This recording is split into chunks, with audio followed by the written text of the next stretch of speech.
Away from the press briefing, scores of workers from the Council of Scientific and Industrial Research, CSIR, have stopped some men from what they believe to be an illegal attempt to demolish or take over 3 bungalows of the institution.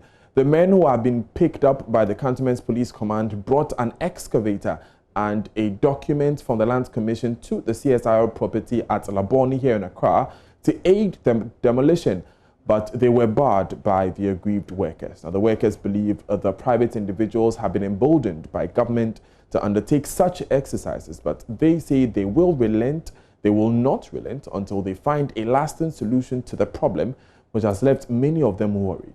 Amujesi Michael is CSIR TUC National Chairman. Just said that they've amassed some private property. People who are seeking to take over government property have been allocated their bungalows, and they are coming to take over the bungalows whilst people are staying in the bungalows.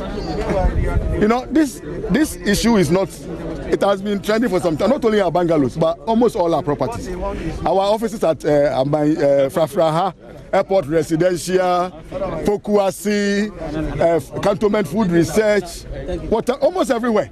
Now he's taking over the bungalows that workers are even staying. So this morning we said we won't sit down, but to come and protect the bungalow so that private individuals cannot take over government property. So that is why we are here. But the truth is that Lands Commission has given them temporary lease. That's what we don't understand. We are on the property, they've given a temporary lease to come and investigate to see whether they can take it and now take it off finally, of which you don't understand. Okay. We were told someone came here, earlier this morning, a person just left. What did the person say to you? Well, I don't live here, okay. But we inquired that it was a follow-up action to earlier recce work he has come to do here. And now he has come with bulldozer to break the wall. There's a new wall constructed so that he can have access to the property and use the land. Okay. So how many properties are we talking about here? Oh, we have about... Yeah, about 3. But they are scattered around Cantonment here. We have a lot of government properties around Cantonment here. Some at Prostitute, some in this Cantonment, some, all over.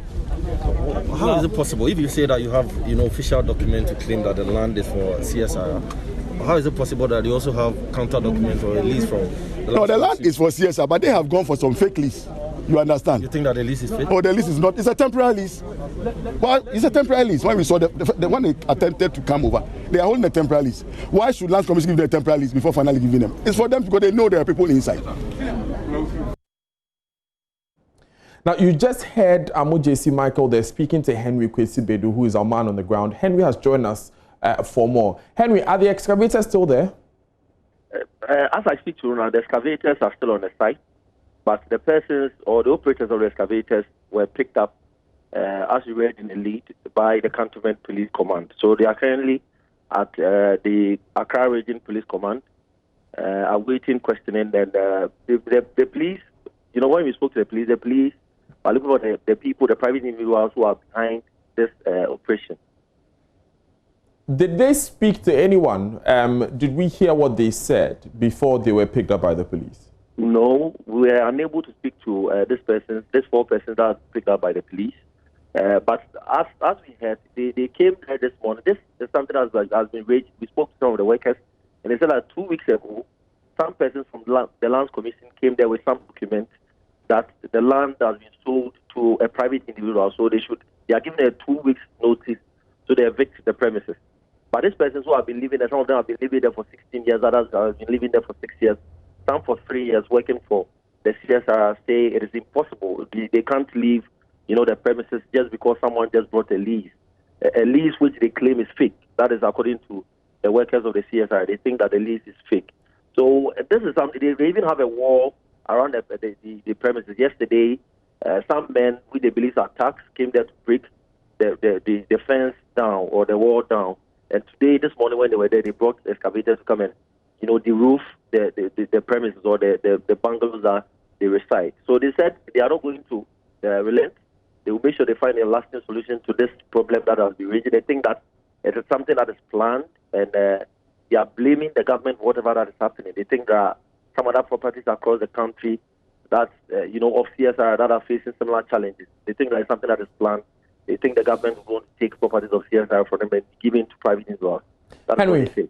Henry, thank you very much for bringing us the latest from that, from cantonment in Laboni. You're still live on Joy News today. Now, 4 women accused of witchcraft have sustained life-threatening injuries after being attacked by a group of men in the Savannah region. The incident happened at Sumpini, a community in the West Gonja district, shortly after the Bugum Fire Festival during the weekend. Savannah region correspondent Isaac Nonya has the rest of the story. You may find portions of this story disturbing. Viewers' discretion is advised. The victims sustained serious injuries on their heads, arms, legs, and faces.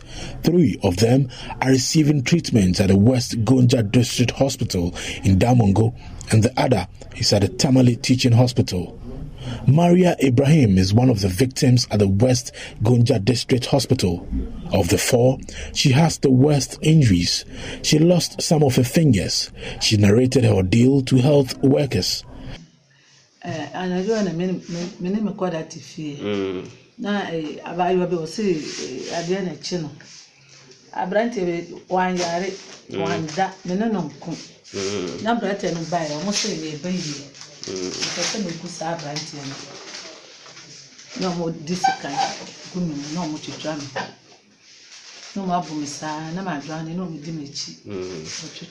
Municipal Chief Executive for West Gonja, Said Muhazu, has described the act as barbaric and unfortunate. He has promised to bring all the perpetrators to book.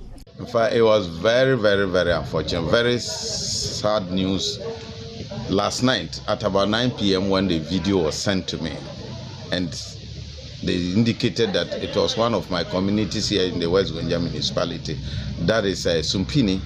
I became so sad that less than a month we are battling with a similar situation that has occurred again in West Gonja municipality. So quickly I put my machinery in place. I send the videos to all the security agencies that matter in this situation and instructed that I want by the close of today, I need results on what we have to do and what we have done so far. At the gender level, Madam Alijata Haruna of the West Gonja Municipal Gender Desk says her outfit is seriously putting measures in place to address the root cause of attacks on women in the region, adding that such attacks are becoming too much. We are not going to sit over this issue. We will take it and find the root cause and make sure that we get the perpetrators.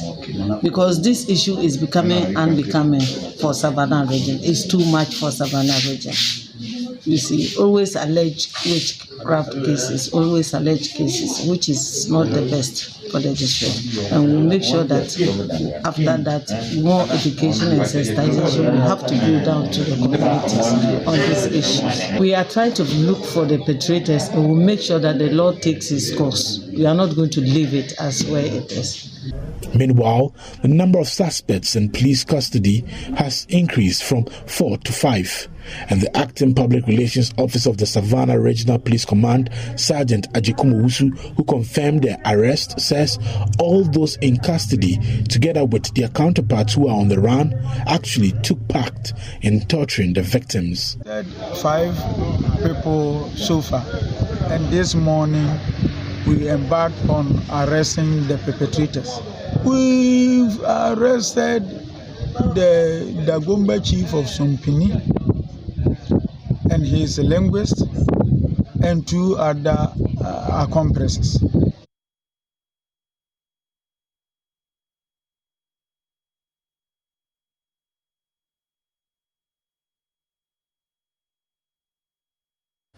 Public Relations Officer for the Police in the Savannah region, Sergeant ADJEKUM, has joined us with an update. Mr. ADJEKUM, what have we found? Hello.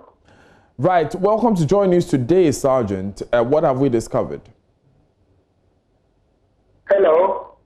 Sergeant ADJEKUM, can you hear me? Yes, I can hear you now. Welcome to Joy News today, Sergeant. What has the investigation uncovered so far? Thank you very much. At the moment, the 5 persons who were arrested yesterday have been arraigned before Bole Magistrate Court. And police investigation team are on the ground looking for the other suspects to be arrested. How many people, how many other suspects are there? At the moment, we are looking for 4 other suspects to be arrested, including a lady. Now, what started this suspicion or this accusation in the first place? We know that in the previous case of Madame Ekia Dente, who was unfortunately beaten to death, it was a fetish priestess who said she's a witch. Did something similar happen in this case? Exactly.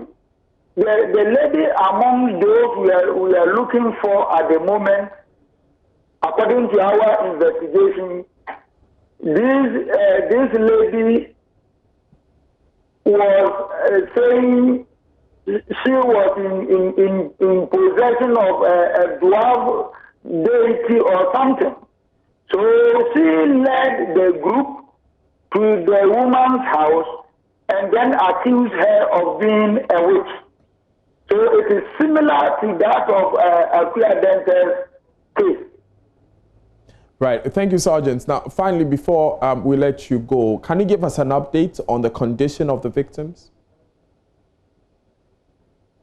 God willing, and the help of the doctors at the municipal hospital, Damango, the victims are receiving or responding to treatment very well. Right. We hope the state they are now, we can boldly say we will not hear of any death among the victims. Thank you very much, Sergeant OWUSU ADJEKUM, for joining us. He's Public Relations Officer for the police in the Savannah region.